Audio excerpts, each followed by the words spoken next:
Hi everyone, it's Andrew Balcom here, and today in this video we're going to talk about photographing and videoing urban wildlife. So I'm going to run through 10 of my favourite urban wildlife photographs here that I took in and around The Hague, and I'll also run you through some tips that I learnt during the process of taking these photos. Now the first photo is that of a great grey heron, and the heron is doing something pretty spectacular, typical of what a great heron does, and that's catching prey and eating it whole.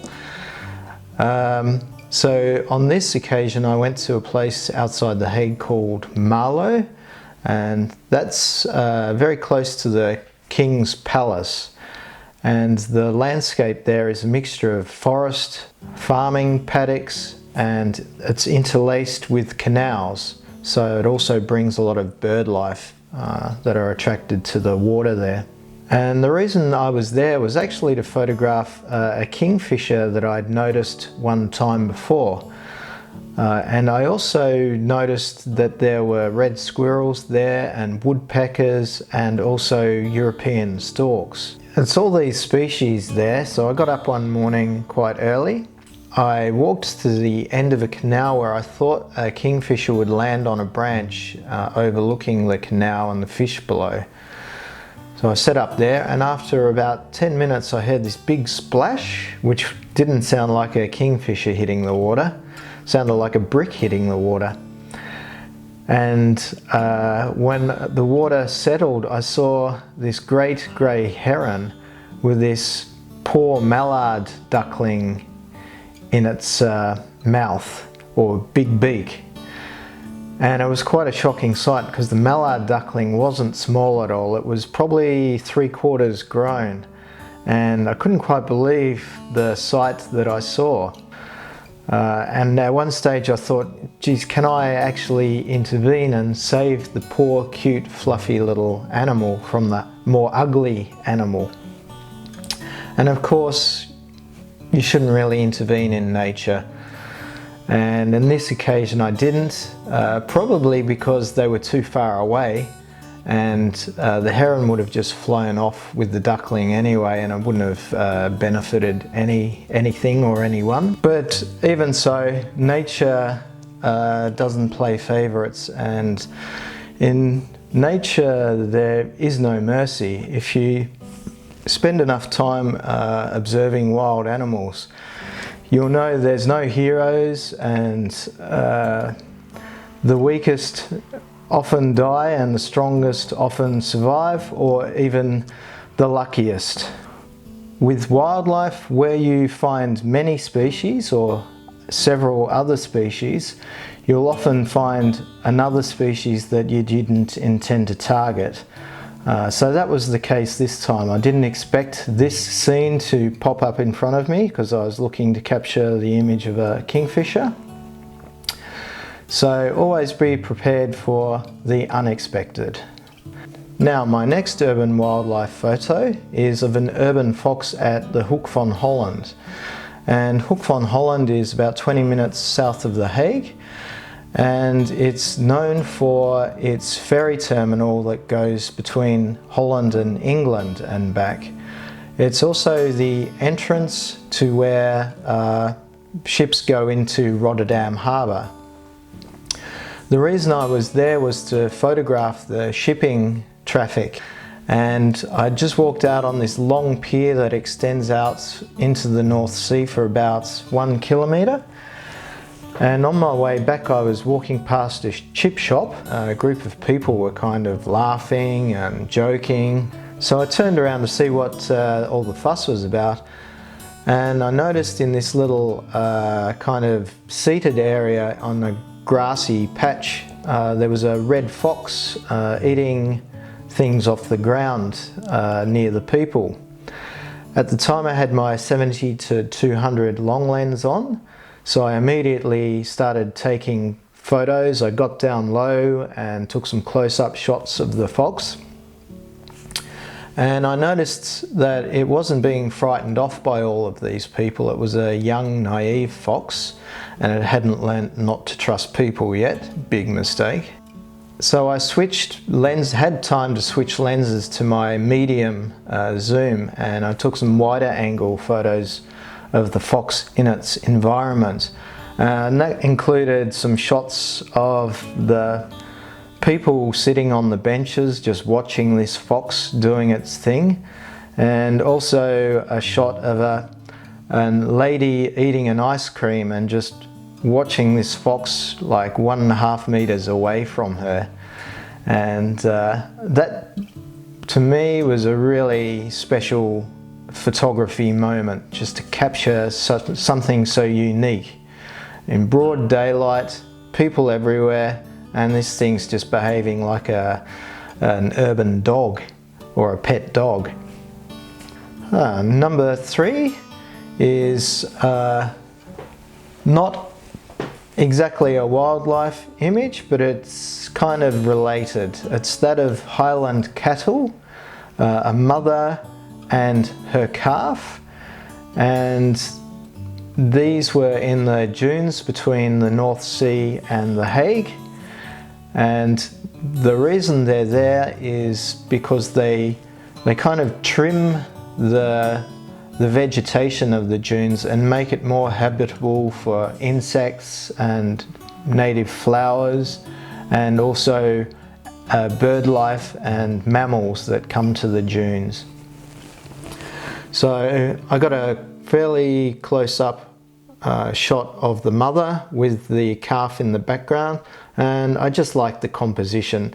I've taken more exciting urban wildlife photos than this, but I thought I'd just put it in just to talk about landscape management to encourage wildlife and biodiversity. And my next one is something quite unique. I think for an urban setting you wouldn't really expect to see this kind of animal, and that's a northern shrew. I was just walking through the dune area with my partner, and she saw something on a post, and as we got closer I saw this seldom seen mammal in daylight just on top of this post, and I thought it looked really strange. As I got closer I made sure I took some insurance shots to make sure that I got the shot. But it turned out that this shrew was actually dead, and someone had picked it up and put it on top of this post. Not me. And what probably happened with this shrew is during the summer they have a really hectic mating season, and it really stresses them out so much that often they just die. They get sick and die from the stress in the autumn, which is when this photo was taken. Now, the tip that I would give for this photo is, even if you're going for a walk, it always pays to have your camera with you.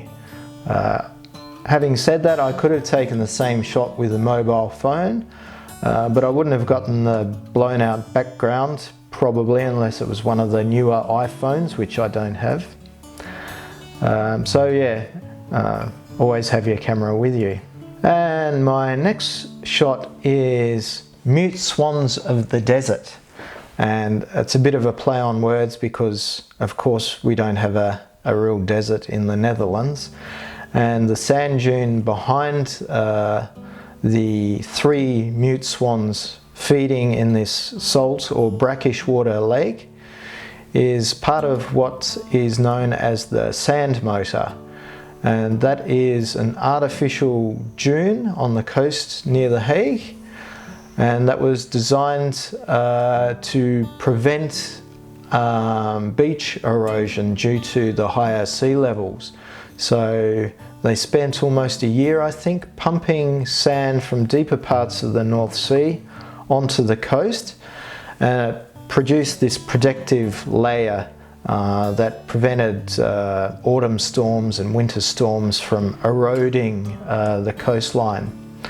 And the result of that was an inland lake formed behind this sea barrier, this sand spit.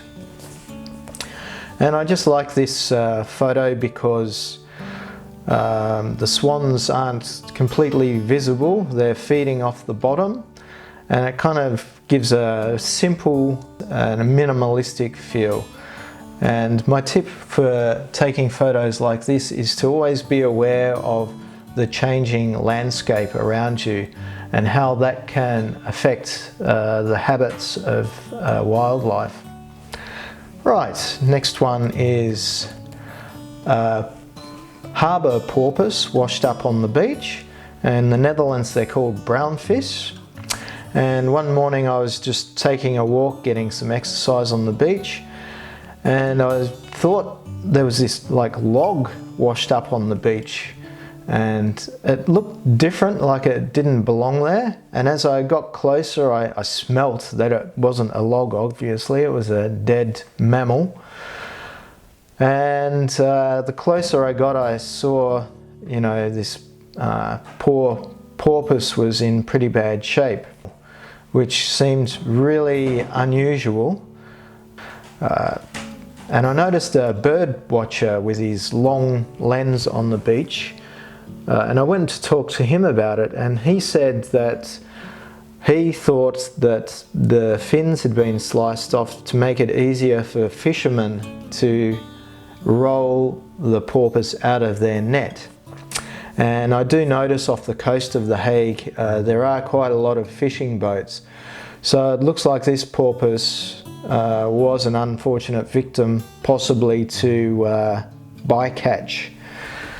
And the tip for this kind of photo is also pay attention to things in the landscape and to make sure that you investigate those things that don't quite fit. And the next photo also highlights that unfortunate interaction between people and wildlife.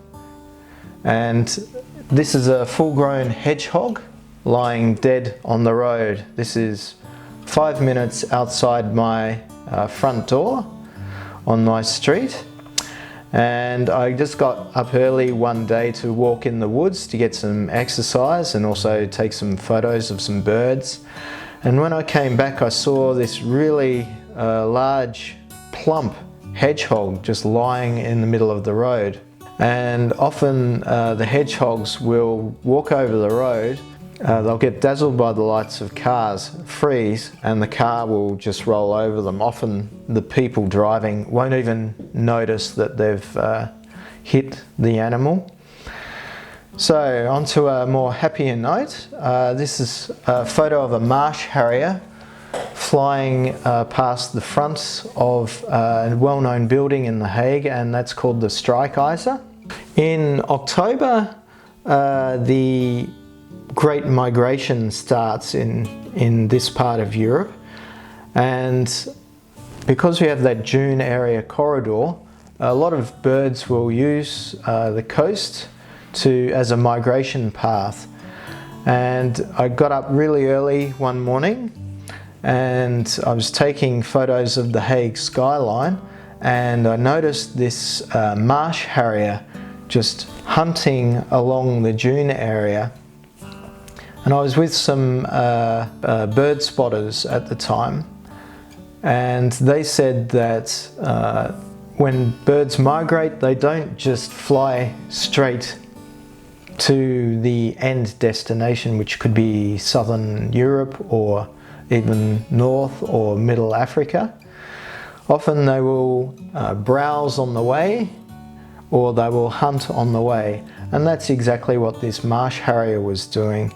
Now the next one is that of a greater spotted woodpecker, and this one was right outside my front door. I just stepped out the door and saw this woodpecker there, and I was really surprised because they're really quick, and this one hung around for quite a while, and it was combined with some beautiful rays of light coming through the trees in the background. It was nice. It's just hunting for insects and grubs under the bark of the tree, and I got really lucky with this one. Now the next one is taken a few hundred meters up the road in a nearby park, and it's of a exotic or introduced bird species called the ring-necked parakeet, and these have been set free in Europe and the UK and other parts of the world. They originated in, I think, Asia and Africa, or North Africa, specifically around the Himalaya region, and they've just spread over many cities in the Netherlands. And one of their habits is stealing nesting spots of birds that are native to the particular region. And in this case, there was a hole in the tree which had been used previously by jackdaws, and this family of ring-necked parakeets had moved in. And this just reminded me to, when I'm in a forest, just to look up and also be patient, and you never know what you'll come across. And so yeah, that was a nice surprise, even though these birds aren't meant to be here. So we'll wrap up the video now. If you thought this was helpful at all, give it a thumbs up. Also, I've got lots of videos coming out in the future. And I also have made some other videos which are on my website, which you're welcome to check out. Feel free to subscribe and let me know what your urban wildlife shots were. I'd be really happy to hear from you, and also maybe learn from you if you also have some tips about urban wildlife in your area. Well, that's it. Thanks very much for listening and watching, and I'll catch you on the next video. See ya!